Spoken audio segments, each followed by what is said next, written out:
Hey there, this is Nathan Agan, and welcome to the Working Actor's Journey, bringing you in-depth conversations with actors that have been working professionally for decades. So today's episode is directly because of your feedback. See, from the survey I sent out, over 70% of you wanted the text work sessions I did with the guests as separate episodes. So, here you go. Happy to do it because as when I go back and re-listen to these clips, I learn something new each time. And from this season alone, we covered Shakespeare, Stoppard, Pinter, Coward, and newer works. So it's a great collection of episodes. While I have you here, I also want to highlight a few other things I learned from the survey.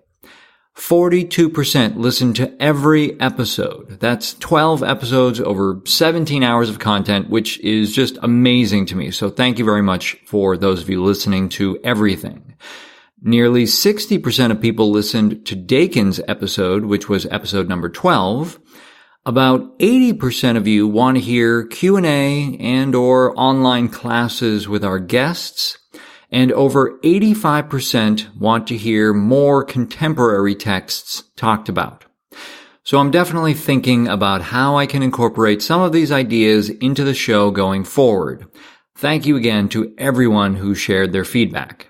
Now, as I mentioned, I'll be releasing excerpts of the text work from our previous episodes. So if you missed them the first time, you can catch the text work now or rehear them in a shorter format. And if you enjoy these text work episodes, I highly encourage you to check out the full episode with the guest as they are packed with so much candor, honesty, wisdom, and ideas on life as a working actor. They are fantastic conversations. First up of the text work episodes is Armin Shimerman from episode number 2. He's an actor, director, teacher, and scholar talking about the character of Richard of Gloucester, who becomes Richard III, from Shakespeare's Henry VI, Part 3. If you're following along, this is the soliloquy at the end of Act 3, Scene 2. So here we go with Armin. Please enjoy the text work.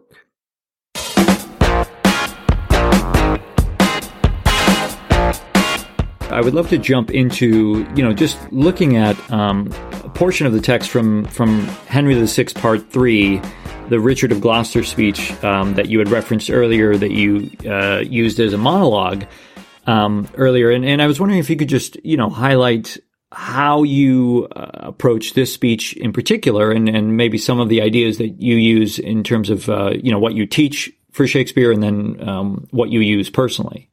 Well, one of the things I teach, the thrust of my teaching in Shakespeare is a system of study that Shakespeare himself studied, and all of his contemporaries studied, and people for millennium studied. It's called rhetoric, and it's the way you put language together to form arguments in order to convince people of the rightness of an idea or of an action. And one of the things about rhetoric is that you say things in a sort of interesting way in order to catch people's attention and to make them remember. For instance, you're perhaps too young to have heard it originally, but the phrase that Kennedy used still lives and rings through people's minds, which is, ask not what your country can do for you, but what you can do for your country. And that's a rhetorical piece. Why is it rhetorical? Because there's a twist in the middle, and that's part of rhetoric. And also, there's the repetition of words. Ask not is echoed in ask in the second part of the phrase. Ask. That's called antithesis, and also what I call juxtaposition. So, in a lot of Shakespeare, there are these juxtapositions. Antithetical. The most famous antithetical in Shakespeare is to be or not to be. That's an antithetical. Either you are to be or you aren't not to be. And that's littered throughout my audition speech. There is also classical references in the course of my speech. All of those have to be explored, investigated, understood, and you are all of that is material in order to make an argument, to make a supposition. And then when you've made the conclusion of that supposition, you then progress on from there. That's what my audition speech is about. There are a number of suppositions that come to a conclusion, and then having made that conclusion, you find a course of action. So that's what I teach, and that's what's in the speech. Okay, so, and just for context, this is... It's laid in the play of Henry VI, Part 3. Okay, and it is quite a long speech. Where would you usually start it for your monologue? I started it in the middle. Somewhere in the middle, it starts with, well, say there is no kingdom then for Richard. And that's the supposition. Well, suppose I can't get what I want. And then there are a lot of suppositions made, and eventually you come to a conclusion. It starts there, and I did some judicious cutting so that it lasted no more than, I think, 2 minutes at the most. And I've, worked on it. I've had revelations about the speech over the course of my lifetime. But usually when I do it as an audition, and I don't have to do it that often anymore, but when I do it, I usually find something new in the speech. And that's the great thing about Shakespeare. You always find something new. And do you enjoy teaching Shakespeare more, or acting, or directing? What?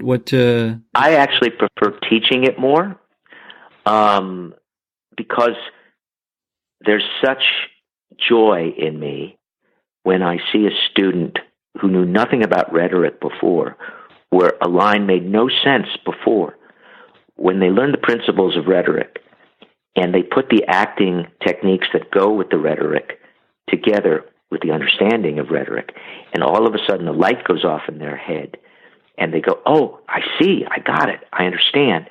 That to me is as precious as the finest Christmas gift that you can get. It is why I teach, is to see that light go off, to see someone who didn't understand something before understand it now, and to become a better actor because of their understanding of this acting technique.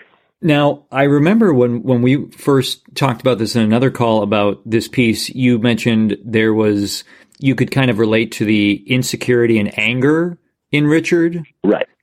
The rhetoric is what I've been talking about, mm-hmm. but what drew me to the piece is the insecurity and the self-loathing that is intrinsic in the piece. And that's what drew me to the piece. It was part and parcel of my youth, of my insecurity before my successes, and I can look back on that and still remember it.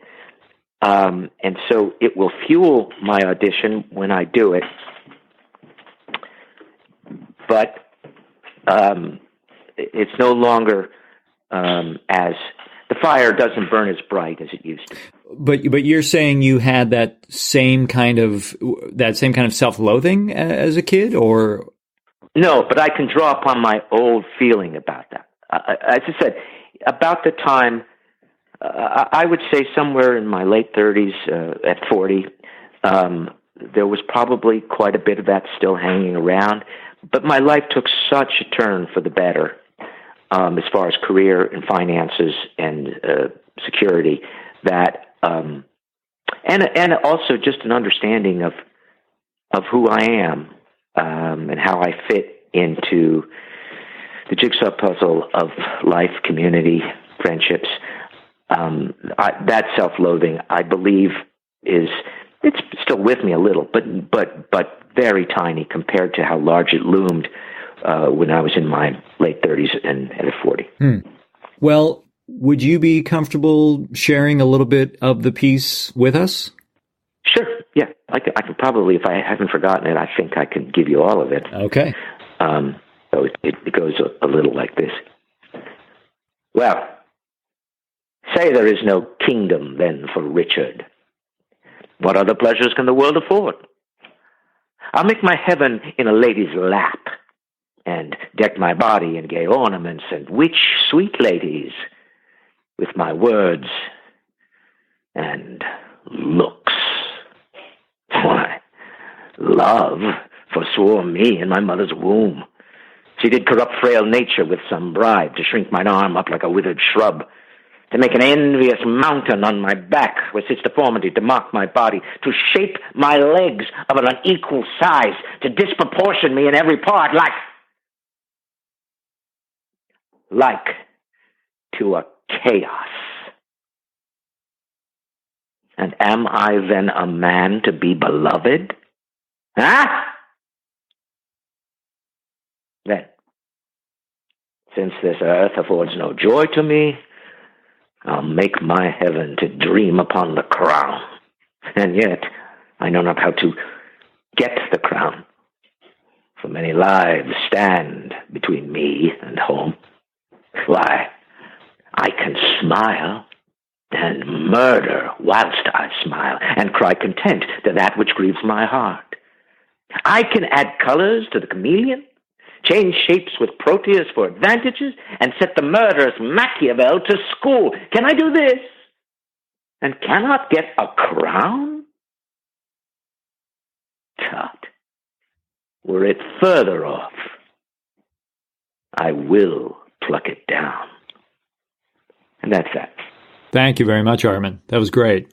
You know, what really strikes me about this speech, and so many like this in Shakespeare's writing, is how the character works through this, you know, in the moment with the audience. Right. That he you know, he doesn't come decided.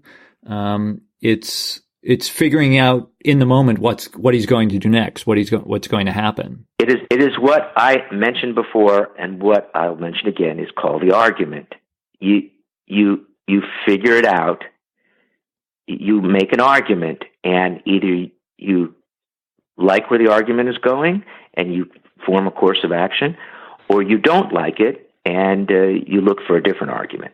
But right, you don't come with an answer. You come with a supposition, and then you work it through. You work through the permutations until you come to some conclusion. Mm. Well, taking Richard's last line, I would say with all of your good fortune, you have plucked down that crown, though not through such deceitful means. I would agree with you, yes. Hey guys, Nathan here one more time. Hope you enjoyed this excerpt. If you're not already subscribed, quick reminder to do so that you don't miss anything ahead. And if you can take a minute to rate and review this on Google Podcasts or iTunes, that will help others find and learn more about this show. I appreciate all comments, and thank you so much for doing that. Be sure to visit workingactorsjourney.com for show notes and more, and we're also on Facebook, Twitter, and Instagram. I'm Nathan Agin, and thanks for listening.